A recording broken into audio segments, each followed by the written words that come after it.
কোনো শ্রমিক, নিয়োগকর্তার দায়িত্বে থাকা ব্যক্তিরা, নারী, পুরুষ, প্রশিক্ষণার্থী, চাকরিপ্রার্থী, অভিবাসী কেউ যেন কাজের অধিকার আর নিজের শারীরিক, মানসিক ও যৌন নিরাপত্তা ও মর্যাদার মধ্যে বেছে নিতে বাধ্য না হয়।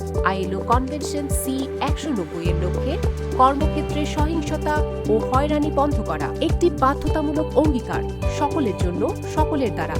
এটি এমন একটি অঙ্গীকার যার জন্য সরকার, নিয়োগকর্তা এবং শ্রমিক ও তাদের সংগঠনগুলোদের একসাথে কাজ করতে হবে। C-190 বিভিন্ন শিল্প ও দেশের জনগণকে নিজেদের অধিকারকে সম্মানের সুযোগ করে দেয়। প্রতিরোধ ও সুরক্ষা, কার্যকর আইন প্রয়োগ ও প্রতিকার, দিক নির্দেশনা ও প্রশিক্ষণের মাধ্যমে, অন্তর্ভুক্তিমূলক, সমন্বিত এবং জেন্ডার রেসপন্সিভ পদ্ধতির মাধ্যমে সহিংসতা ও হয়রানি মুক্ত কর্মজগতের ভবিষ্যৎ করতে সবার জন্য নিশ্চিত করে। আমরা কর্মজগতে আর কোনো ধরনের সহিংসতা ও হয়রানি মেনে নেব না। আসুন এই স্বপ্নকে বাস্তবে রূপ দিই এবং সকলের জন্য সর্বত্র কর্মক্ষেত্রকে নিরাপদ করে গড়ে তুলি। আপনার সরকারকে C-190 অনুসমর্থন ও বাস্তবায়নের জন্য আহ্বান জানান।